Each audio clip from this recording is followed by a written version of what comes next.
শুভ অপরাহ্ন। Science of dental materials প্রথম ফেজের সবচেয়ে গুরুত্বপূর্ণ বিষয় এবং ব্যাচেলর অফ ডেন্টাল সার্জারি তথা বিডিএসের এই কোর্সের সবচেয়ে ইম্পর্টেন্ট বিষয়, যেটি আমরা ভুলে যাই বা অনেক ক্ষেত্রে আমরা কঠিন বিষয়ের জন্য অধিকাংশ টপিকসগুলো, অধিকাংশ টার্মসগুলো, অধিকাংশ সংজ্ঞাগুলো ওয়ালাইকুম আসসালাম মুখস্থ করার চেষ্টা করি। যেহেতু এটি বিজ্ঞান বিষয়ক ব্যাপার এবং রসকসহীন একটি বিষয়, অ্যানাটমি বা ফিজিওলজির মতো অতটা সূত্রভিত্তিক বা অতটা সিস্টেমেটিক বিষয় না, এবং প্রথম বছরে এসেই এই ধরনের টার্মসগুলা বা এই ধরনের শব্দগুলা শুনতে একটু দুর্বোধ্য লাগার কথা। তাই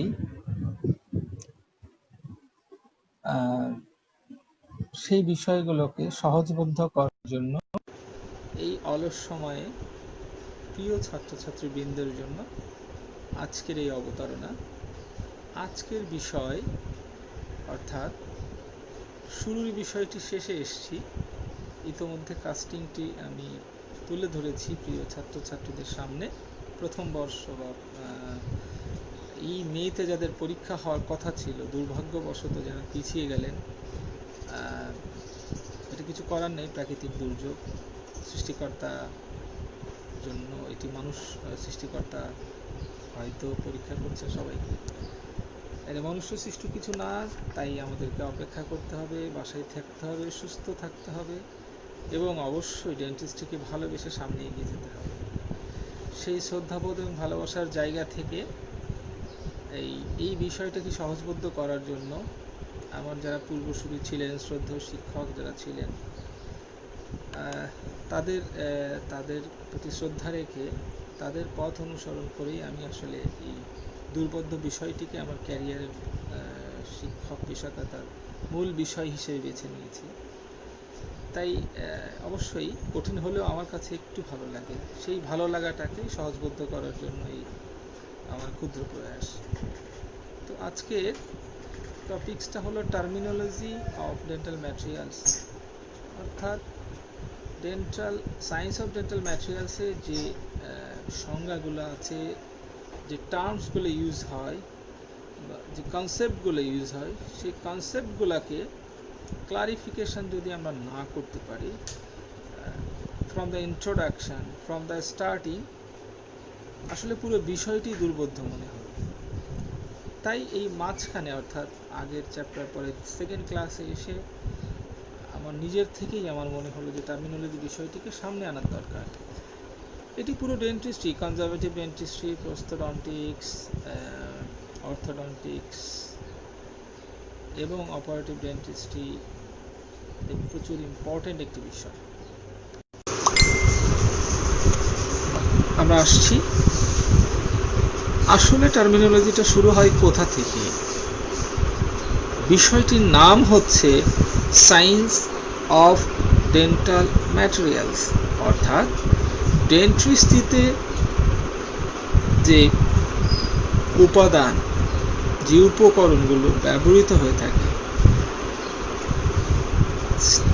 তাদের বিজ্ঞান ভিত্তিক ব্যাখ্যা বা সংজ্ঞায়িত করা, যাতে সেটির কারণে বা সেটি দ্বারা সেটির ব্যবহার, সেটির প্রয়োজনীয়তা, সেটির প্রস্তুত প্রণালী, পদ্ধতি, সুবিধা অসুবিধা, এই বিষয়গুলো জানা যায় এবং পুরো বিষয়টির ভিতরে যে বিজ্ঞানটি রয়েছে সেই বিষয়টিকে সামনে আনা যায়।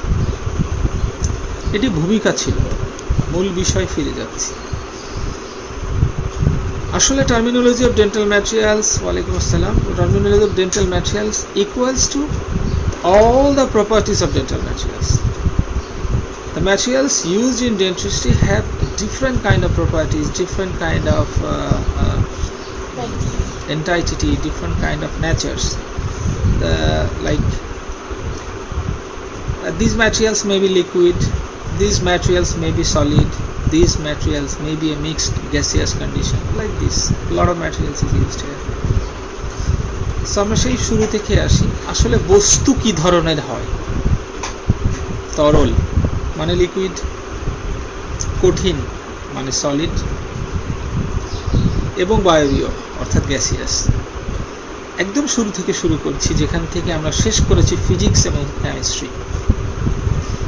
উচ্চ মাধ্যমিক যেখানে শেষ করেছি, তারপরেই যেহেতু ব্যাচেলর ডেন্টাল সার্জারি, এবং সেটার কেমিস্ট্রি এবং ফিজিক্সের basically science of dental materials is a combination of physics, chemistry and biomedical science. So all things are related here. So let's come to what is liquid. Actually it is related to atoms and molecules also. So liquid onno kichui nai, irregularly or irregularity and bizarre arrangement of atoms. This is the state of objects where irregularity and bizarre arrangement, that means haphazard arrangement of atoms are present. Only thermal energy can keep the constant relative motion of the liquid. অর্থাৎ তরল পদার্থকে নিয়ন্ত্রণ করে thermal energy অর্থাৎ তাপ শক্তি। তাপমাত্রার মাধ্যমেই liquid condition বা লিকুইড স্টেট থেকে স্ট্যাটিক অথবা এক্সচেঞ্জ অথবা চেঞ্জ আসে, এই কারণে কথাটি বলা হয়েছে। So what is solid among the materials? Amorphous and crystalline. Solid materials বা solid particles গুলো অ্যাকচুয়ালি দুই ধরনের হয়, amorphous and crystalline. They are highly regular, not like liquid state, and also well defined atomic structure. So what is solid? What do you mean by solid things or solid materials? Amorphous and crystalline types and highly regular and well defined atomic structure state is known as the solid state or solid materials. So how the states are changes? That means from liquid to solid, from solid to liquid, from solid or liquid to gaseous. কিভাবে অবস্থার পরিবর্তন হয়, অর্থাৎ তরল বা কঠিন অবস্থা থেকে বিষয়গুলো, দ্যাট মিনস ম্যাটেরিয়ালসগুলো। এখানে পার্থক্য হচ্ছে only the difference is in energy, difference in energy. So in case of solid to liquid, the thermal energy, the kinetic energy, we called it from solid to liquid transition, and by kinetic energy from liquid to solid, অর্থাৎ তাপমাত্রার মাধ্যমে গলিত হয়ে একটি solid অবস্থা থেকে liquid অবস্থাতে পরিবর্তিত হয়, এবং লিকুইড অবস্থা থেকে একটি শক্তির মাধ্যমে, গতি শক্তির মাধ্যমে, এবং যেটি অনেক ক্ষেত্রে তাপ শক্তির সাথে সম্পর্কিত। আমি একদম বাংলায় বলছি খুব সাধারণভাবে সবার সহজবোধ্য করার জন্য, কারণ এই টার্মিনোলজি বিষয়টি অনেকগুলো বিষয়, পুরো বিষয়টি পুরো সায়েন্স অফ ডেন্টাল ম্যাটেরিয়ালসের টার্মসগুলোর মধ্যে চলে আসবে। তো আমি দুইটা ক্লাসেই সংজ্ঞাগুলো শেষ করব, চেষ্টা করব আজকে হাফ অফ দ্য টার্ম শেষ করতে, এবং ইনশাআল্লাহ নেক্সট ক্লাসে বাকিটা শেষ করতে। সো আমরা যেখানে ছিলাম, how the states are changes, how the things from liquid and solids are change. The difference is mainly due to the differences in energy. In solid we call it melting temperature, that is from solid to when the solid things are melted, it's gone to liquid states. The temperature, the energy is known as melting temperature here, and energy definitely thermal energy. And when from the liquid state to the solid is transformed, it is called kinetic energy. এটি ছিল একদম শুরু থেকে শুরু।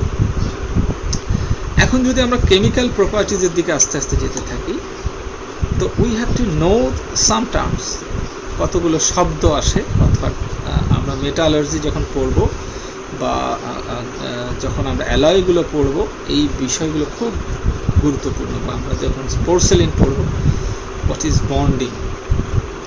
Bonding means inter atomic bond, অর্থাৎ আয়নগুলো নিজের ভেতরে নিজেদের মধ্যে বন্ধনটাকে বলা হচ্ছে ইন্টার অ্যাটমিক বন্ড, আন্তঃআণবিক বন্ধন, একদম খাঁটি বাংলায়।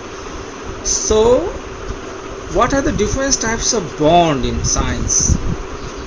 As the dentistry is also a material science, and the materials used in dentistry definitely follow the properties and the ins and outs of the science, both the physics and the chemistry. I am again telling you.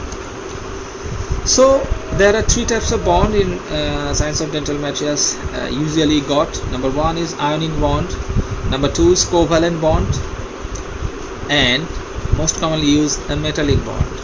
Now come to the details. What do you mean by ionic bond? Ionic বন্ধন বলতে আমরা কি বুঝি? It is nothing but the mutual attraction between the positive and negative charges. খুবই সোজা একটি সংজ্ঞা। Ionic বন্ধন বলতে বোঝানো হয় ধনাত্মক এবং ঋণাত্মক চার্জ যুক্ত আয়নগুলোর মধ্যে সমন্বয়যুক্ত একটি সম্পর্ক। আমি একদম বাংলায় বললাম। So the mutual attraction between positive and negative charges is known as the bond, ionic bond. This ionic bonding happens in different chemical reaction in science of dental materials. And now the covalent bond. What do you mean by covalent bond? Covalent, সমযোজী বন্ধন। Valency মানে যোজনী, আমরা পড়ে এসেছি যোজনী, অর্থাৎ প্রত্যেকটা আয়নের একটি যোজনী থাকে, প্রত্যেকটি মৌলর যোজনী থাকে, যেগুলোর ভিত্তিতে যৌগ গঠিত হয়। So covalent bond is a much more important thing. So what do you mean by covalent bond? The adjacent atoms share two valency of the electrons, অর্থাৎ পাশাপাশি দুটো অ্যাটম তাদের আয়নের যোজনীকে শেয়ার করে, সমভাবে ভাগ করে নেয়। That means adjacent atoms share two valence electrons. These sharing of the valency between the atoms and between the electrons of the adjacent atoms are known. In which bond we get it? That bond is known as covalent bonding. Like hydrogen ion, এখানে কি হচ্ছে, hydrogen তার বাইরের শেলের, outer শেলের যোজনীকে সমানভাবে পাশাপাশি দুটো অণুকে ভাগ করে নিচ্ছে।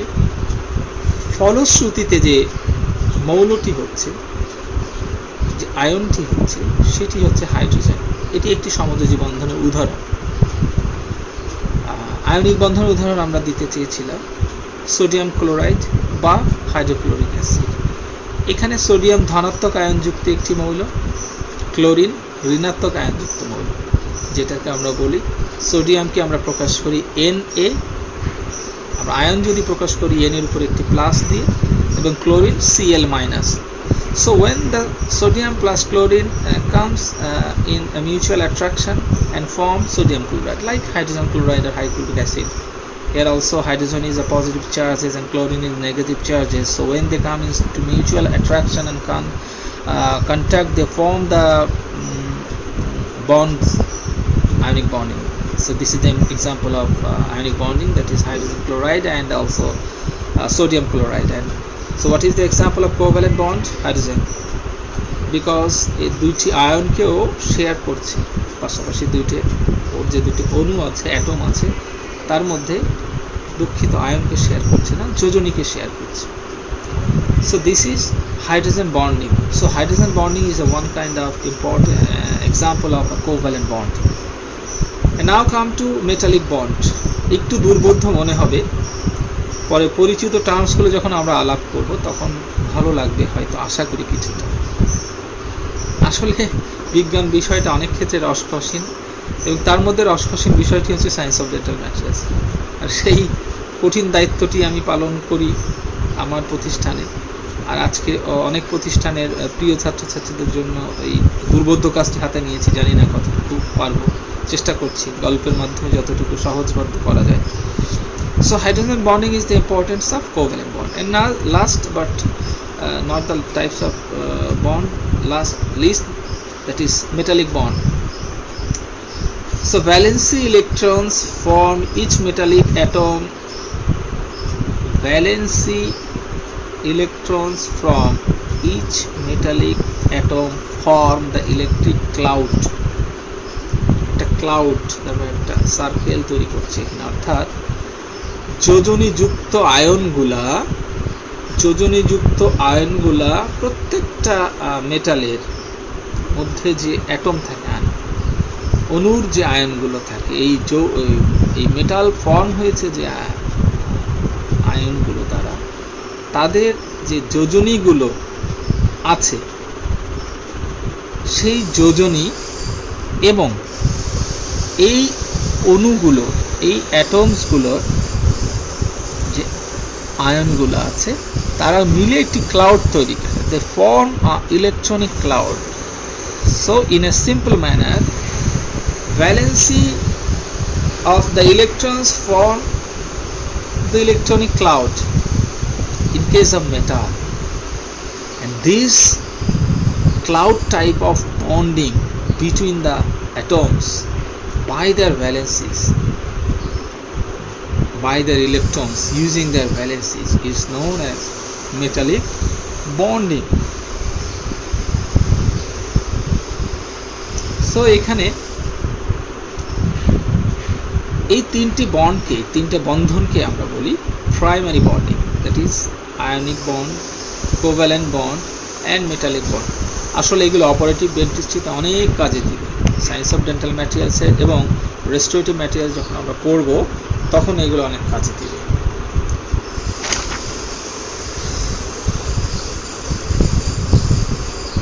এবং দেখা যাচ্ছে যে সেকেন্ডারি বন্ডের মধ্যে কি কি আছে, এগুলো আমরা পড়লাম প্রাইমারি বন্ড। কিছু ইন্টার অ্যাটমিক সেকেন্ডারি বন্ডসও আছে।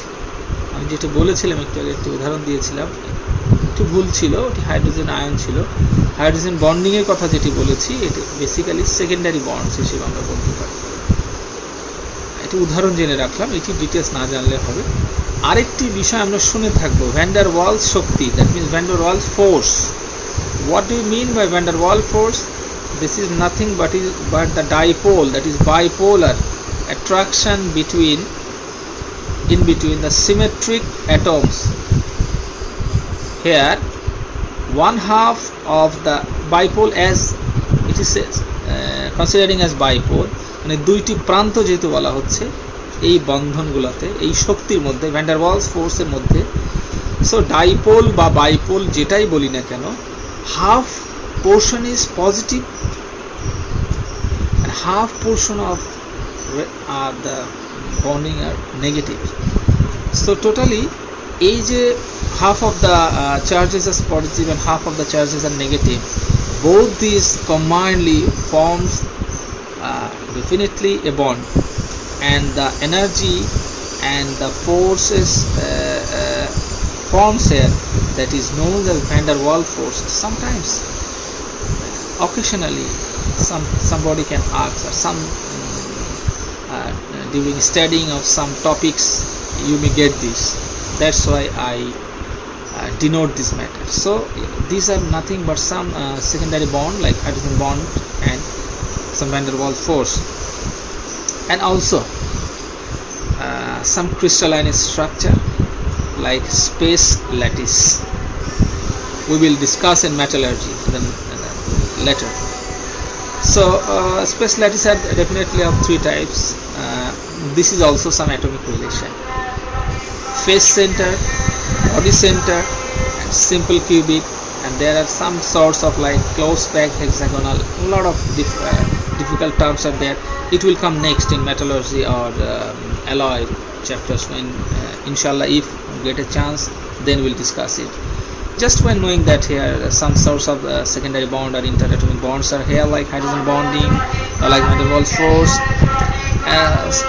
also like this some crystalline structures in metal and atomics here, like a space lattice, and among the space lattice some examples and some types are face centered, body centered, and simple cubic. Now we are coming to a very important part, that is properties of materials. We are now getting to the more mainstream terminology. So what are the surface properties? The materials have some surface, you know the surface, অর্থাৎ পৃষ্ঠ। এই পৃষ্ঠ যে materials গুলো, অর্থাৎ প্রত্যেকটা উপাদানগুলো যে পৃষ্ঠগুলো আছে, এই পৃষ্ঠগুলোর কিছু বৈশিষ্ট্য থাকছে। সেই বৈশিষ্ট্য বা সেই কি বলবো, সেই ফিচারগুলোর মধ্যে যে টার্মসগুলো আসে, আমরা সেই টার্মগুলোতে এখন আসছি। ওয়ালাইকুম আসসালাম। সারফেস প্রপার্টিজের মধ্যে আসে কি কি জিনিস আসে, এটা biomedical science. Absorption, diffusion, surface tension, adhesion, cohesion, এই 5টি টপিকস আসছে। সারফেস প্রপার্টিজ বলতে এই কথাগুলো আসে, এই বিষয়গুলো নিয়ে আমরা এখন আলাপ করব। সায়েন্স অফ ডেন্টাল ম্যাটেরিয়ালসের যে সারফেস প্রপার্টিজগুলো থাকে, সেই সারফেস প্রপার্টিজগুলোর মধ্যে আমরা যদি এগুলো নিয়ে আলাপ করি, এগুলো আমরা আগেও পড়েছি কিছু কিছু বিষয় উচ্চ মাধ্যমিকে। Some things we have studied already in the secondary level, higher secondary level, so we have the knowledge also about that. So here among the surface properties, first of all we can discuss like what is absorption. Shoshan. What do we mean by absorption? Absorption is nothing. Substance penetrates in a type of a diffusion process. অর্থাৎ ব্যাপন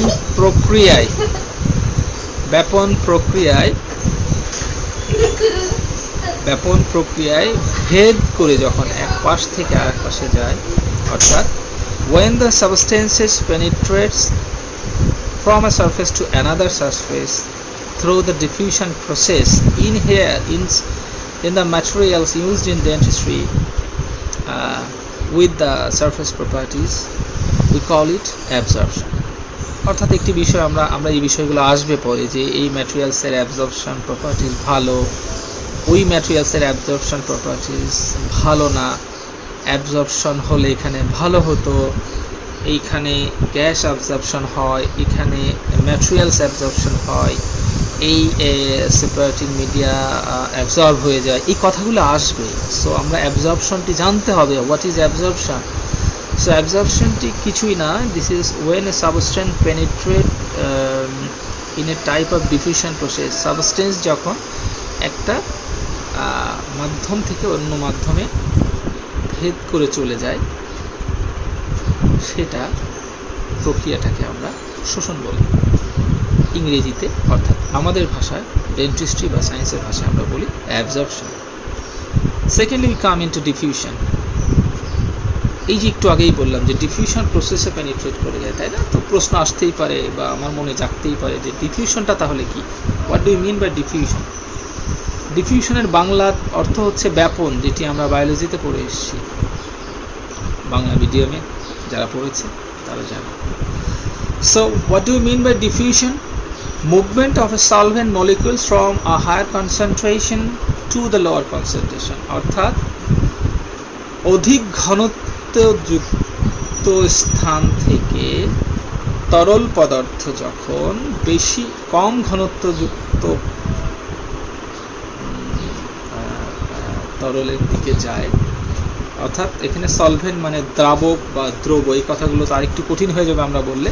আমরা এটুকু জানি যে solvent particles, এটুকু জানি যে movement of the solvent particles from the higher concentration to the lower concentration, সেখানে একটা সেপারেটিভ থাকে, একটি মাধ্যম, সাপোজ এটা একটা ভেদ্যতা, তাই না? একটা মাধ্যম, আমরা এই পাশে হাই কনসেন্ট্রেশন, এই পাশে লো কনসেন্ট্রেশন। তো যখন এটার থেকে এই পাশে যাবে, অর্থাৎ ডিফিউশন বলতে, অর্থাৎ হাই কনসেন্ট্রেশন থেকে যখন এটা অ্যাফিনিটির কারণে লো কনসেন্ট্রেশনে যাচ্ছে, সেই প্রসেসটাকে আমরা ডিফিউশন বলি। এই ক্ষেত্রে একটি প্রশ্ন আসতে পারে, তাহলে স্যার লো কনসেন্ট্রেশন থেকে হাই কনসেন্ট্রেশনে যখন লিকুইড সলভেন্ট পার্টিকেল বা সলিউট পার্টিকেল যায়, বা যে কারণে যায় বা যে বৈশিষ্ট্য, সেটাকে কী বলে? দ্যাট ইজ অসমোসিস, অভিস্রবণ। তো ব্যাপন মানে বাংলায় বেশি থেকে কম, খুব সোজা, অভিস্রবণ অল্প থেকে বেশি। So osmosis means from the lower concentration to the higher concentration, and in here the properties of diffusion is known from the higher concentration to the lower concentration. জানি না বেশি কঠিন হয়ে যাচ্ছে কিনা, আমি আসলে এই কারণে বাংলা এবং ইংরেজি কম্বাইন করে পড়ানোর চেষ্টা করছি, যাতে ডেফিনেশনগুলো বোঝা যায় এবং কনসেপ্টটা ক্লিয়ার হয়, dear students. So this was all about diffusion and osmosis, but now it was surface tension, তাই না? সারফেস টেনশন, এটাও আমরা আসবো যে ইমপ্রেশন ম্যাটেরিয়ালসের সারফেস টেনশন কেমন, বা নেচার বেস ম্যাটেরিয়াল, বা আমরা যে ফিলিং রেস্টোরেটিভ ম্যাটেরিয়ালসগুলো ইউজ করবো। So it is also a much important properties and term and terminology. So what do you mean by surface tension? Surface tension is nothing but it is the force by length, একটি নির্ধারিত দৈর্ঘ্যের উপর নির্দিষ্ট পরিমাণ pressure বা চাপ। বুঝতে পারছি? সরি, আমি তো ভয় পেলাম যে বুঝতে পারছে কিনা। না, ঠিক আছে, ধন্যবাদ বুঝতে পারার জন্য ডিয়ার স্টুডেন্ট। আসলে বুঝতে পারার জন্যই বলা, সহজ করে বা বাংলায় করে। ঠিক আছে, তাহলে আমরা বলছি যে সারফেস টেনশন, এটি বাংলা যদি করি, আমি বাঙালি তাই বাংলায় বলতে পছন্দ করি, পৃষ্ঠ টান। টেনশন মানে টান, সারফেস মানে পৃষ্ঠ, খুব সোজা। সো কিন্তু নাম যেরকম, ডেফিনেশনটা কিন্তু সেরকম না। সো পৃষ্ঠ টান মানে আসলে একটি সারফেসের উপরে যে প্রেশার দেওয়া হয়, that is actually the surface, that is force, certain amount of force in a determined amount of length or surface. So how we can denote it, how we can মানে আমি কোন ইউনিট দিয়ে এটি প্রকাশ করা হয়, Newton per metre বা ডাইন পার centimetre, মানে force, it is denoted by Newton or dyne, and area, surface area is known as centimeter or meter, like this. So এখানে আমরা ইউনিট যদি বলি, এটার ইউনিট কি? তো আমরা যে সারফেস টেনশন আমরা এইভাবে বলি, নিউটন পার মিটার অথবা ডাইন পার সেন্টিমিটার। সোজা কথা, force into a surface in a determined length. এরপরে আমরা আসি অ্যাডহেশন অ্যান্ড কোহেশন। এটিও সোজা। অ্যাডহেশন, আমরা শুধু একটি কথা মনে রাখি, অ্যাড মানে যুক্ত করা। এখান থেকে আমার সংজ্ঞাটা মনে রাখতে সুবিধা হবে। অর্থাৎ adhesion is a properties of a materials where two unlike molecules join together due to force of attraction. আকর্ষণের কারণে দুটি ভিন্ন ধর্মী আয়ন যখন সংযুক্ত হয়, তখন সেই প্রপার্টিজ বা সেই বৈশিষ্ট্যকে আমরা বলি অ্যাডহেশন। আমরা আসবো অ্যাডহেসিভ, আমরা আসবো অ্যাডহেসিভ ম্যাটেরিয়ালস, আমরা আসবো অ্যাডহেশন। এই জিনিসগুলো আমাদের পড়তে হবে, তাই আমাদেরকে জানতে হবে মূল অর্থগুলা, এবং আমরা আরেকবার ঝালিয়ে নিচ্ছি। So what is adhesion? It is nothing but the relation between the two unlike molecules, and the attraction, due to force of attraction, two unlike molecules when joined together, it is known as the property adhesion.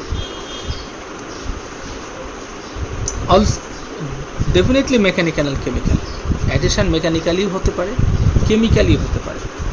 যেমন chemical যদি বলি, একটা উদাহরণ আমরা আনতে পারি। আমরা পলিঅ্যাক্রাইলিক acid, কথা বলবো, পলিঅ্যাক্রাইলিক সিমেন্ট, এটা রেস্টোরেটিভ ম্যাটেরিয়ালটা আসবে। রেস্টোরেটিভ ম্যাটেরিয়ালসে dear students you will study, and also in final year conservative literacy you can learn it. So এই টার্মসটা আমরা যদি জানি যে ওইখানে আসবে আসলে অ্যাডহেসিভ প্রপার্টি এটার আছে এই সিমেন্টটি। সো অ্যাডহেশনটা যদি না জানি, তাহলে এই জিনিসটা আমরা বুঝতে কষ্ট হবে। So what is adhesion? Adhesion is a relation between the when two molecules, unlike molecules, join together due to the force of attraction is known as adhesion. An example is polyacrylic cement. এবং final ইয়ারে আরেকটি বিষয় প্রস্তরন্টিক্সে এই বিষয়টি আসে, সেটি হচ্ছে আমরা কমপ্লিট ডেঞ্চার অর্থাৎ যাদের মুখে কোনো দাঁত নাই, তো তাদের কিভাবে তাহলে এই পুরো একটি পাটির দাঁত পুরো উপরে লেগে থাকে, এটাই সেই প্রপার্টি, ফোর্স অফ অ্যাট্রাকশন বলি আমরা। কোহেসিভ প্রপার্টিস অর্থাৎ পুরো সারফেসটা, ডেঞ্চার সারফেসটা তালুর সাথে স্যালাইভার মাধ্যমে লেগে থাকে, তখন এই বিষয়টি বুঝতে সুবিধা হবে। আজকে আমরা যদি সায়েন্স অফ ডেন্টাল ম্যাটেরিয়ালসের এই টার্মসগুলো ক্লিয়ারভাবে পড়ে নিই। সো আমি এটাকে শেষ করছি আবার এটি বলে, adhesion is when two unlike molecules join together due to the force of attraction. Here it can occur whether by mechanically or by chemically. Now another terms, cohesion. Co মানে তো আমরা কো পার্টনার, মানে কি? কো অ্যাক্টর মানে কি? সহযাত্রী। কো passengers. কো means same. Add মানে আমরা এক বলেছিলাম, মানে দুটি মিলে এক হচ্ছে, আর কো মানে মনে রাখবো সমপরিমাণ অর্থাৎ সেম টাইপ, এটি বোঝাতে চাচ্ছি। আসলে সংজ্ঞাটা মনে রাখতে সুবিধা হওয়ার জন্য কিছু হিন্টস মনে রাখার জন্য, যেভাবে আমরা সূত্র দিয়ে মুখস্থ রাখি, আমি একটু সহজবদ্ধ করার জন্যই কথাগুলো বলছি। আমার ইন্টেনশন এটি, অন্য কিছু নাই।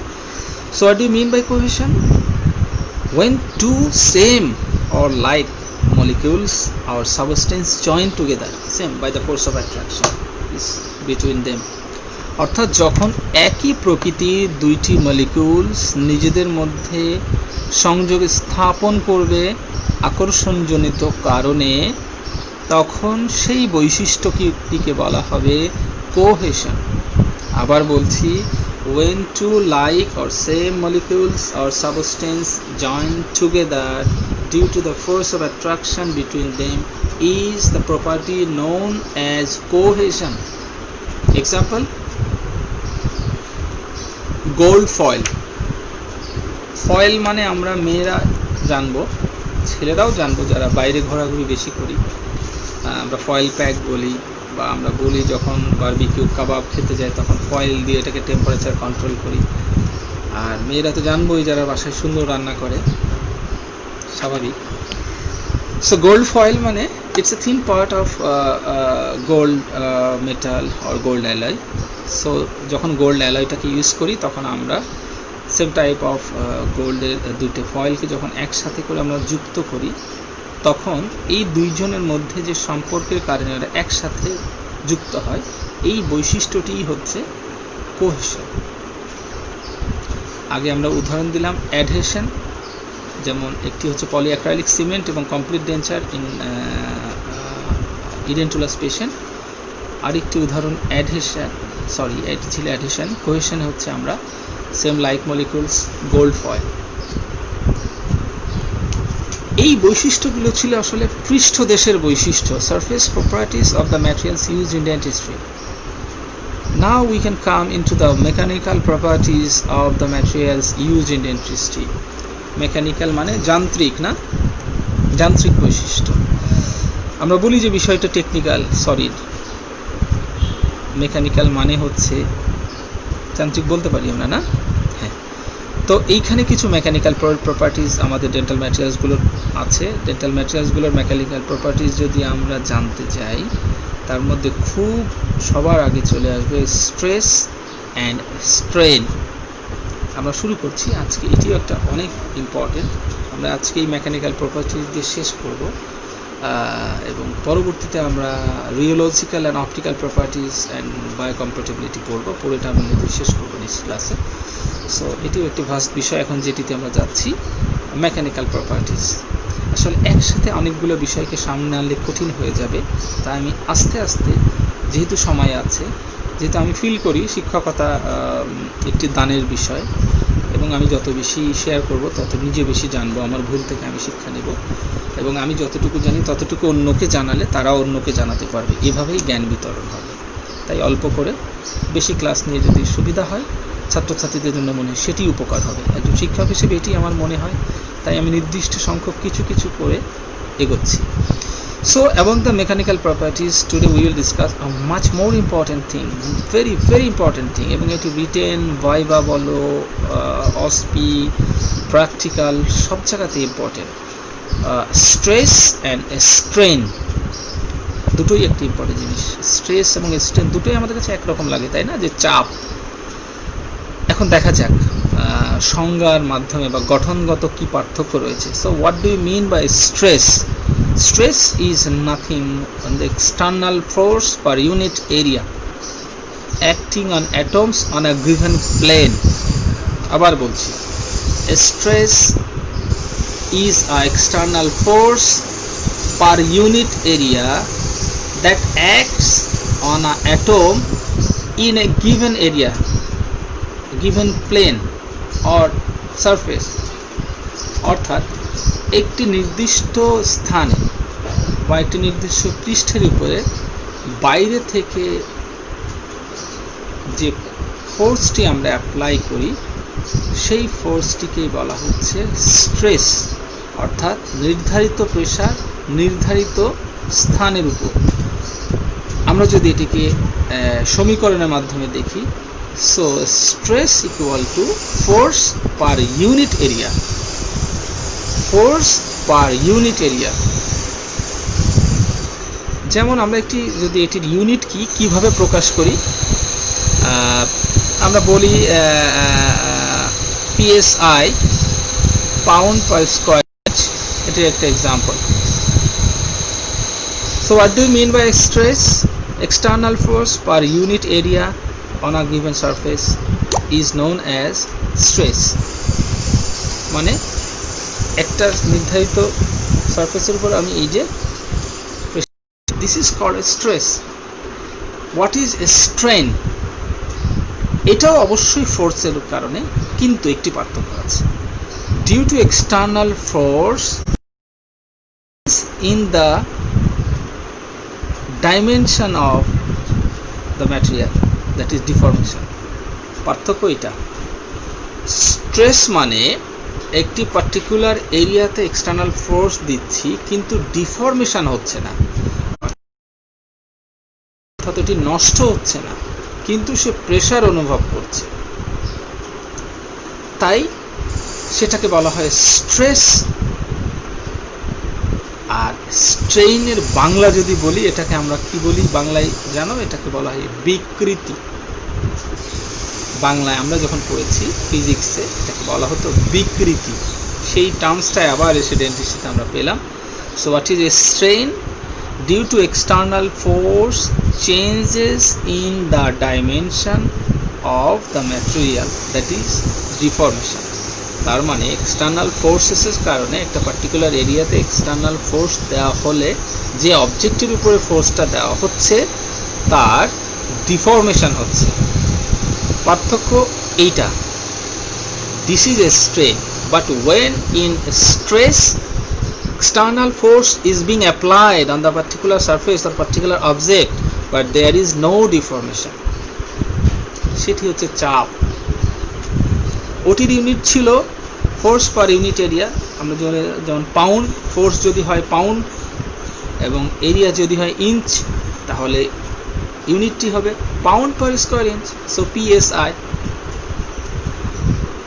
স্ট্রেইনকে আমরা কিভাবে সমীকরণে আনতে পারি? So strain equal to change in the length, actual length, এই লেন্থ হচ্ছে actual length, divided by change in original length. অর্থাৎ চেঞ্জ ইন লেন্থ মানে অল্টার্ড লেন্থ বলা হচ্ছে, অ্যাকচুয়াল মানে এখন যে লেন্থটি আছে, অর্থাৎ বিচ্যুতির পরে যে দৈর্ঘ্যটা, আর যেটি প্রথমে যে দৈর্ঘ্যটি ছিল অরিজিনাল লেন্থ। সো স্ট্রেইন বা বিকৃতি ইকুয়ালস টু এখনকার দৈর্ঘ্য বাই আদি দৈর্ঘ্য। বাংলায় বললাম আবার, দুঃখিত। যদিও মেডিকেল সাবজেক্ট বাংলায় বলা ঠিক হচ্ছে কিনা জানি না, কিন্তু হয়তো বুঝতে সুবিধা হবে তাই বলছি। So strain can be calculated by change in length, that is the altered length by the original length. এটি কোনো ইউনিট হয় না। স্ট্রেস অনেক ধরনের আছে। হ্যাঁ, অবশ্যই আমি মেন্টাল স্ট্রেসের কথা বলছি না বা ফিজিক্যাল স্ট্রেসের কথা বলছি না। আমরা এখন যে সিচুয়েশনটাতে আছি লকডাউনে, that is mental stress, just joking. আর যখন আমি যে পরিশ্রম করে পড়াচ্ছি বা তোমরা কষ্ট করে শুনছো, এটি ফিজিক্যাল স্ট্রেস। কিন্তু আমরা এই ফিজিক্যাল বা মেন্টাল স্ট্রেস নিয়ে কথা বলবো না, আমরা বলবো সায়েন্স অফ ডেন্টাল ম্যাটেরিয়ালসের যে মেকানিক্যাল প্রপার্টিস আছে সেই স্ট্রেস নিয়ে। So what are the types of stress? There are several types of stress. Number 1, compressive. Number 2, tensile. Number 3, shearing. And number 4, flexural stress. আবার বলছি, tensile stress, compressive stress, shearing stress, flexural stress. এই বিষয়গুলো আমরা আবার জানবো। এখন এই বিষয়গুলো কি তাহলে? কম্প্রেসিভ স্ট্রেস তো বুঝলাম চাপ স্যার, কিন্তু কম্প্রেসিভ স্ট্রেস, কম্প্রেস মানেও তো জানি চাপ। দেখা যাক সায়েন্স কি বলে। Compressive stress is nothing when the body to set of force same straight line directed towards each other. এটাও চাপ। তো এই চাপটি কি ধরনের চাপ? যখন আমরা স্ট্রেট লাইনে, আমি কলমটা কোথায় আমি একটু দেখানোর চেষ্টা করি, সেম স্ট্রেট লাইন, তাই না? সেম স্ট্রেট লাইনে যদি আমরা এইভাবে, when the body is subjected to set of forces in the same straight line directed towards each other, অর্থাৎ এটা সারফেস, আমি এটা দিয়ে প্রেসার দিচ্ছি, তাই না? অবজেক্ট হচ্ছে মাঝখানের কলমটি। তো এই যে দুইটা দিয়ে আমরা প্রেসার দিচ্ছি, এই যে প্রেসারটা এই কলমটি পাচ্ছে বা এই অবজেক্টটি পাচ্ছে, দ্যাট ইজ কম্প্রেসিভ স্ট্রেস। মানে ডিরেক্টেড স্ট্রেট লাইনে দিচ্ছি, তাই না? এইটা 90 ডিগ্রি অ্যাঙ্গেলে প্রেসার পাচ্ছে, আর এটা আমার সারফেস, তাই না? এই সারফেসে যদি আমরা এই সারফেসে যদি এইভাবে করে প্রেসার দিই, সেটি হচ্ছে, সো এটাকে আমরা এইভাবে যদি প্রেসার দিই, এটা এবং এটা স্ট্রেট লাইন, সো এই স্ট্রেসটাকে আমরা বলছি compressive stress. So what do you mean by compressive stress? when the body is subjected to set of forces in the same straight line directed towards each other, that is known as compressive stress. আমরা মনে বুঝতে পেরেছি। প্রশ্ন থাকলে কমেন্টসে আমরা জানাবো, তারপর হলে চেষ্টা করব আমি আবার রিপিট বা পুনরাবৃত্তি করতে। এখন আসি টেনসাইল স্ট্রেস। টেন্স মানে টান, আমরা জানি। সো টেনসাইল স্ট্রেস আমরা কিছুটা ধারণা করতে পারি, তাই না? আচ্ছা, so tensile stress when two set of forces directed away from each other actually pull apart, যখন একটি আরেকটির বিপরীতে যখন যে স্ট্রেসটা দিই না আমরা, আগেরটি ছিল আমি হাত দিয়ে চাপ দিচ্ছি, তাই না?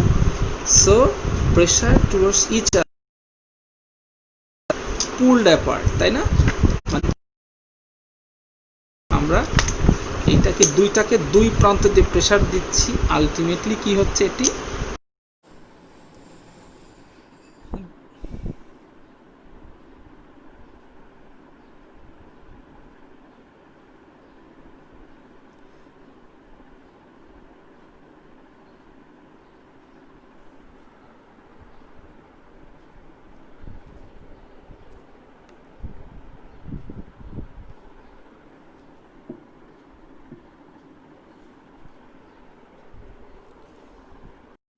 দুঃখিত, আমি আসলে নেটওয়ার্ক প্রবলেমের কারণে বিচ্ছিন্ন হয়ে গেছিলাম। আমি একটু ওয়েট করি, যারা লাইভে ছিল আবার আসুক, আমার মনে হয় সুবিধা হবে তাহলে।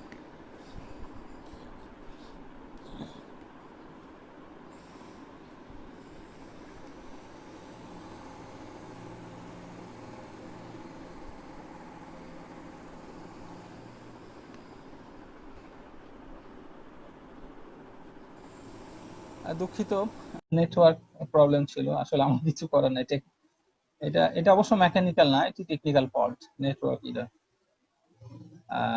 আমরা ফিরে আসছি আবার।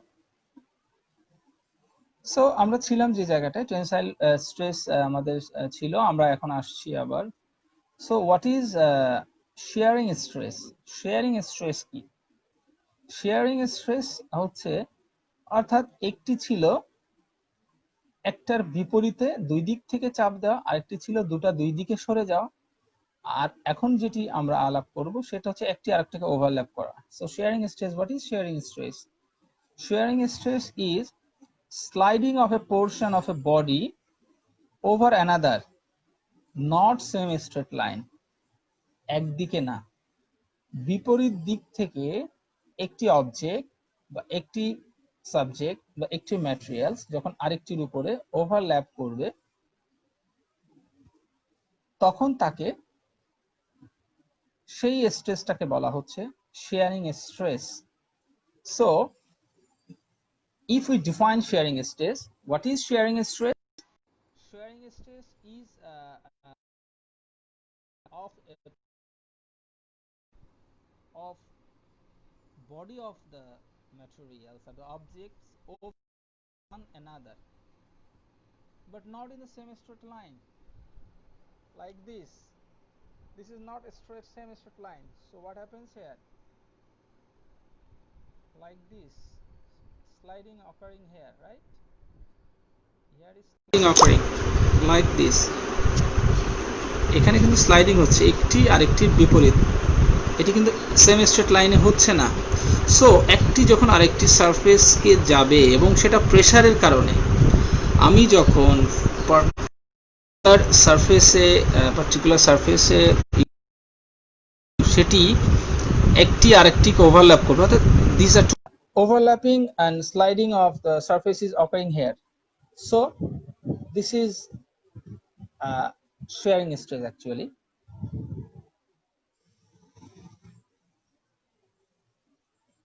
আমি আবার রিপিট করছি কারণ অনেকেই ছিল না। So what is shearing stress? Shearing stress is sliding of a portion, আলোর ঘাটতি কিনা বুঝতে পারছি না,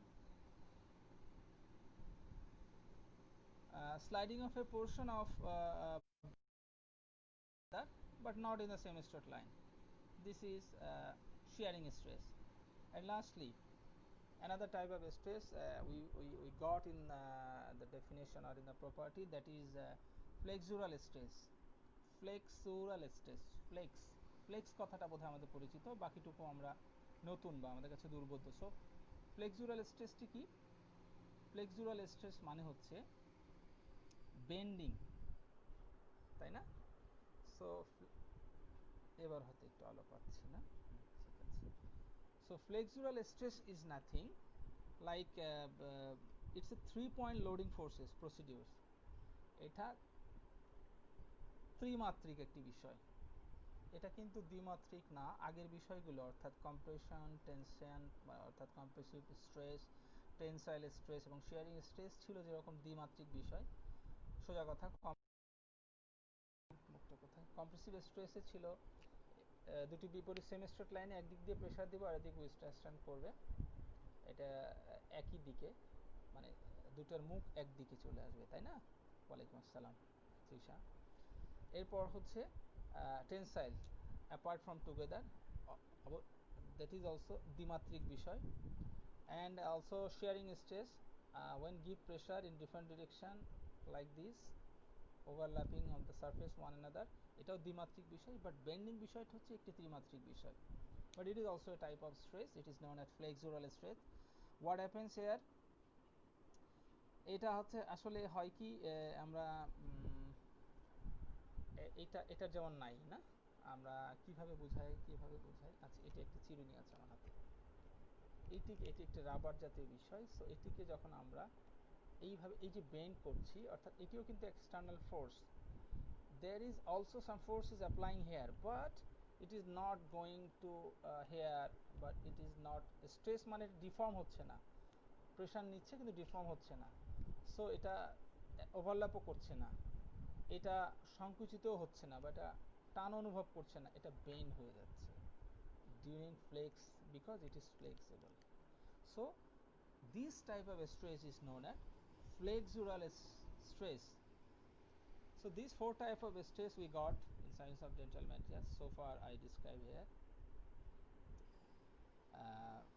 Number one is compressive stress, number two is tensile stress, number three is shearing stress, and number four is flexural stress. এটি গেল স্ট্রেসের বিভিন্ন প্রকার এবং আমরা জেনেছি স্ট্রেন কি। এখন আমরা জানব স্ট্রেস স্ট্রেন কার্ভ সম্পর্কে। আলোর আবারও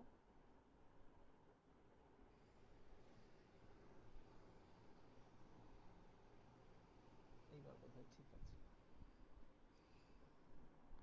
এইবার ঠিক আছে, ওকে। তো আমরা স্ট্রেস স্ট্রেন কার্ভে আসবো এখন। It is also much more important thing. এটা হচ্ছে একটি কার্ভ না, আমরা কার্ভ সম্পর্কে জানি না, একটি গ্রাফ, স্ট্রেট লাইন, একটি ভার্টিক্যাল একটি হরাইজন্টাল লাইন থাকবে। তো আমরা যদি একটি কার্ভ ড্র করি লাইক সাউন্ড কমাস, আচ্ছা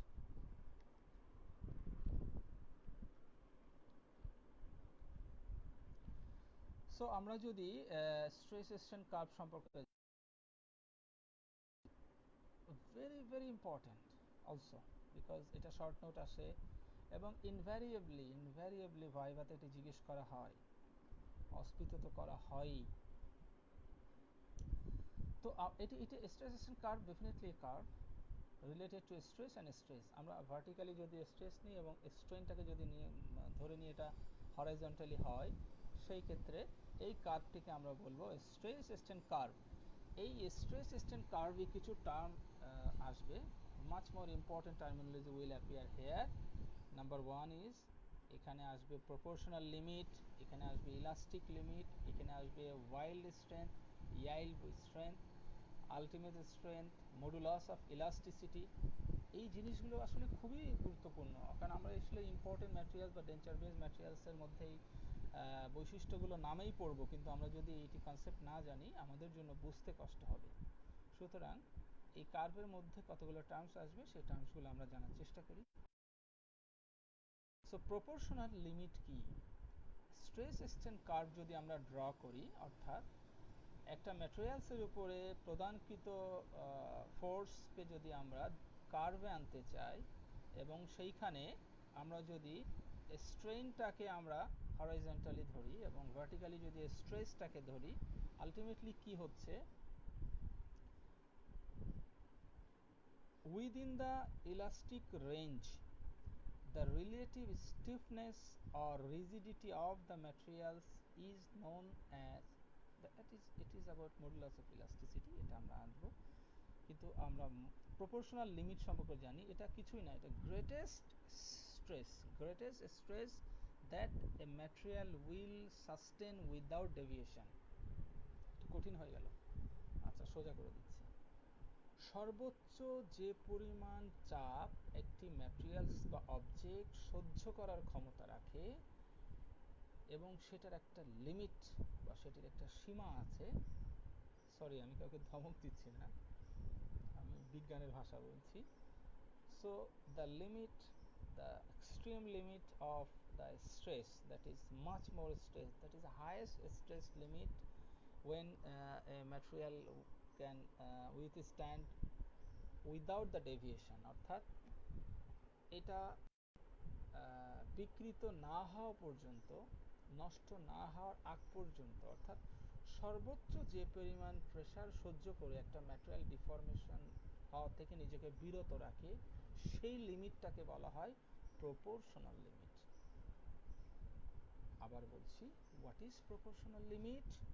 the greatest stress that a material will sustain without or withstand without deviation। এই প্রপোর্শনাল লিমিটটাকে ক্রস করলেই কি হবে? ইলাস্টিক ডিফর্মেশন হবে। অর্থাৎ আমরা ইলাস্টিসিটি এবং প্লাস্টিসিটি এটা নিয়েও তর্ক আছে, এটা নিয়েও আসবো পরে।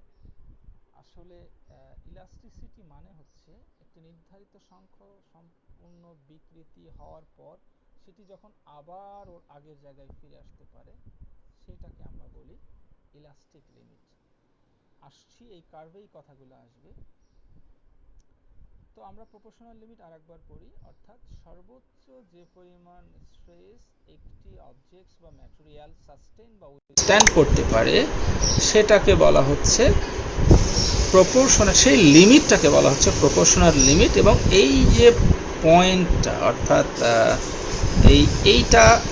এই লিমিটটা ক্রস করলেই কিন্তু তখন থেকে এটা আকৃতি পরিবর্তন করছে। এই আকৃতি পরিবর্তন কিছু দূর পর্যন্ত হয়, যেটি আবার পূর্বের অবস্থায় ফিরে আসতে পারে, এটাকে বলা হয় ইলাস্টিক লিমিট।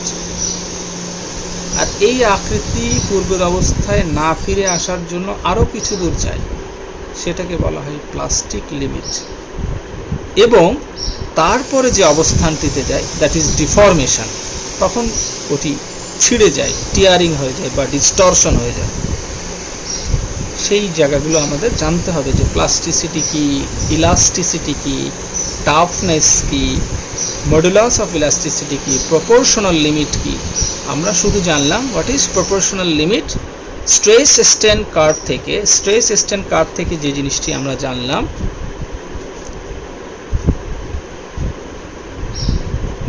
সাউন্ড শোনা যাচ্ছে না,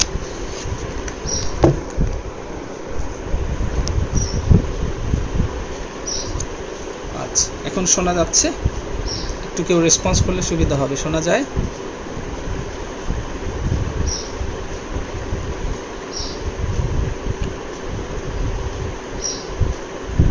আচ্ছা,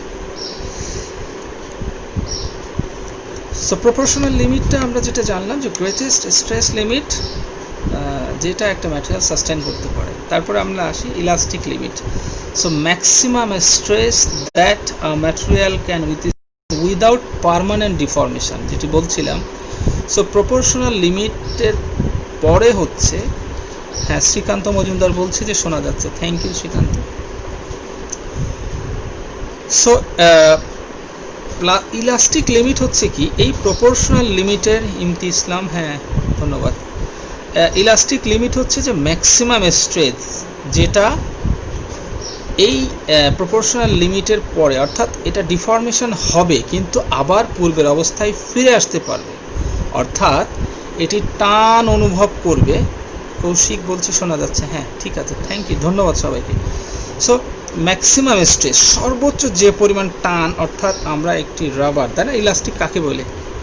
মেয়েরা মাথায় বাঁধে না, চুল বাঁধে, সরি মেয়েদেরকে বললাম না, ছেলেরা আবার দুষ্টমি করে, ইলাস্টিক দিয়ে করে। এই যে ইলাস্টিকটা আমরা টান দিই না, একটা সার্টেন টাইম পর্যন্ত টেনে আবার ছেড়ে দিলে ও জায়গাটাতে চলে আসে।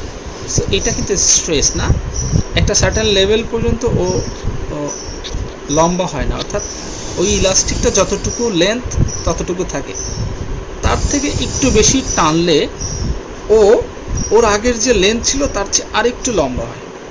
এই যে স্ট্রেসটা, এটা হচ্ছে ইলাস্টিক লিমিট। তারপর আরেকটু টানলে সেটা যেটা হবে সেটা হচ্ছে প্লাস্টিক লিমিট। সেটি কোনো সংজ্ঞা না, সেটি একটা স্টেটে অবস্থার কথা বলছি। তারপরে টানলে ডিস্টরশন অর্থাৎ ডিফর্মেশন হয়ে যাবে। সো ইলাস্টিক লিমিটটা তাহলে কি? Maximum stress that a material can withstand without permanent deformation, স্থায়ী বিচ্যুতি ছাড়া সর্বোচ্চ যে পরিমাণ চাপ নিতে পারে যে অবস্থাটাতে, যে লিমিট পর্যন্ত, সেই লিমিটটাকে বলা হচ্ছে ইলাস্টিক লিমিট।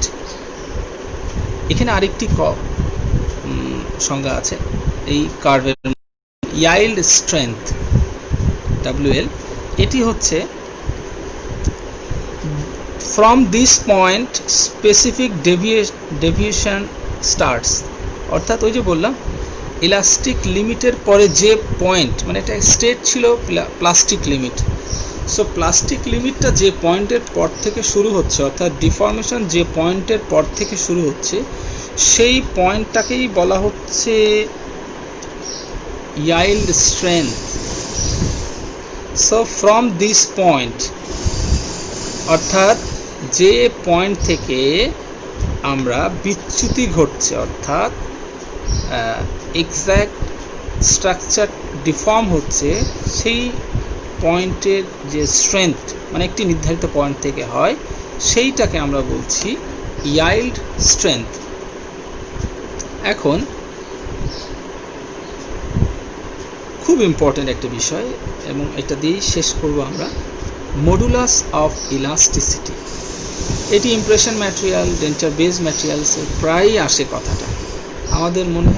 আমরা মুখস্থ করি the modulus of elasticity is very good, the modulus of elasticity should be like this, should not be like this. তো what is the modulus of elasticity? Modulus of elasticity হচ্ছে আমরা যদি এই stress strain কার্ভকে draw করি, সেটার মধ্যে আমরা জানতে পারবো, বা আমরা যদি মনে করি যে স্ট্রেস স্ট্রেন কার্ভ ছাড়াও আসলে কি, so within the elastic range, অর্থাৎ পুরোটা ছিঁড়ে যাওয়ার আগ পর্যন্ত, মানে ডিফর্মেশনের আগে, within the elastic range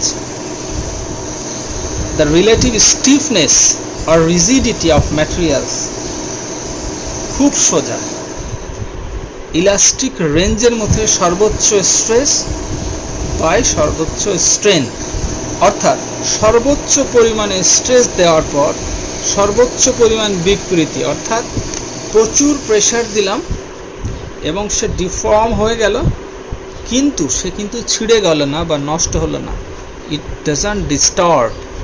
so more pressure, more changes of length, but not distortion. Please be clear, no distortion, no deformation. So maximum stress by the maximum strain equals to the modulus of elasticity. অর্থাৎ যে ম্যাটেরিয়ালসের সর্বোচ্চ পরিমাণ pressure দিয়ে সর্বোচ্চ পরিমাণ বিকৃতি ঘটানো যাবে, কিন্তু আবার সে পূর্বের অবস্থায় ফিরে আসতে সম্ভব, সেই বৈশিষ্ট্যকে বলা হয় মডুলাস অফ ইলাস্টিসিটি। তাই ইমপ্রেশন ম্যাটেরিয়ালসের ক্ষেত্রে মডুলাস অফ ইলাস্টিসিটি একরকম হবে, ডেঞ্চার বেস ম্যাটেরিয়ালসের ক্ষেত্রে একরকম হবে, এবং অবশ্যই রেস্টোরেটিভ ম্যাটেরিয়ালসের ক্ষেত্রেও মডুলাস অফ ইলাস্টিসিটি একরকম হবে। তাই মডুলাস অফ ইলাস্টিসিটি ইমপ্রেশন ম্যাটেরিয়ালসের ক্ষেত্রে বা বেস ম্যাটেরিয়ালসের ক্ষেত্রে বা রেস্টোরেটিভ ম্যাটেরিয়ালসের ক্ষেত্রে কারোর ক্ষেত্রে উপকারী, মানে মডুলাস অফ ইলাস্টিসিটি যদি বেশি হয় কোনো ক্ষেত্রে উপকারী, আবার কোনো ক্ষেত্রে সেটি ক্ষতিকর, অর্থাৎ ম্যাটেরিয়ালসের জন্য স্থানভেদে বা অবস্থাভেদে।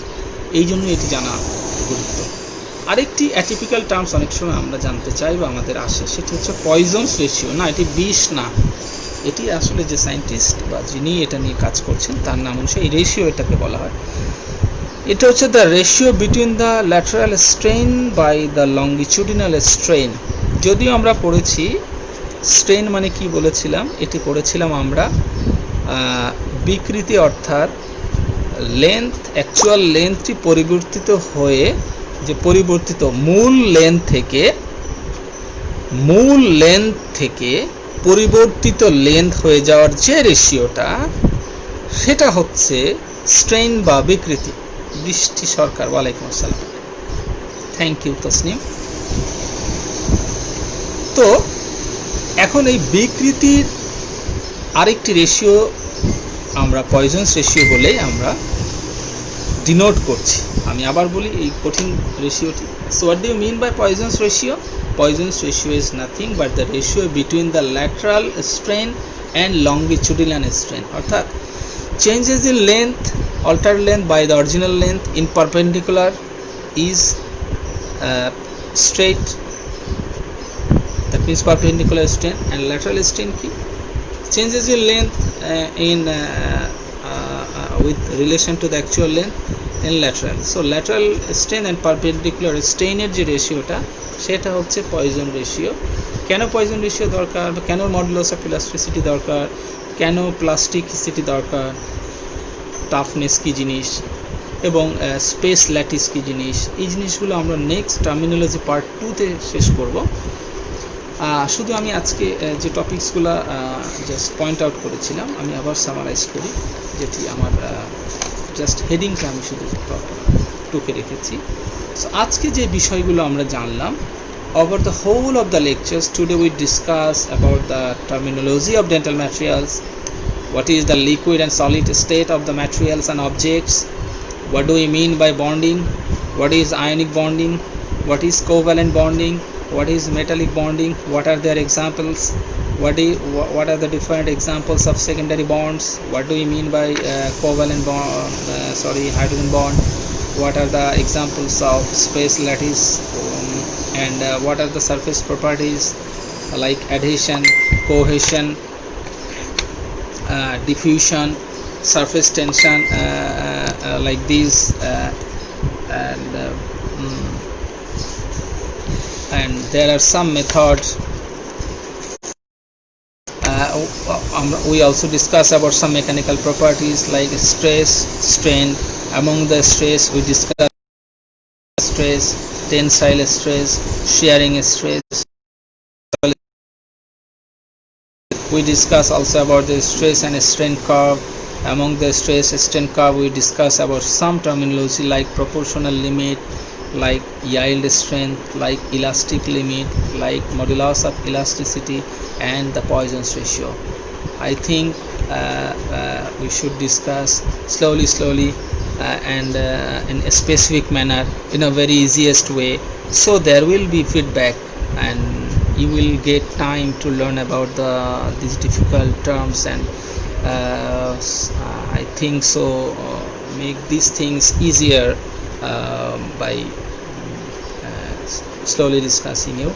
And definitely my reference for all these lectures are my honorable teachers, late Professor Rahman sir, and also my direct teacher Professor S.M. Akkas Ali.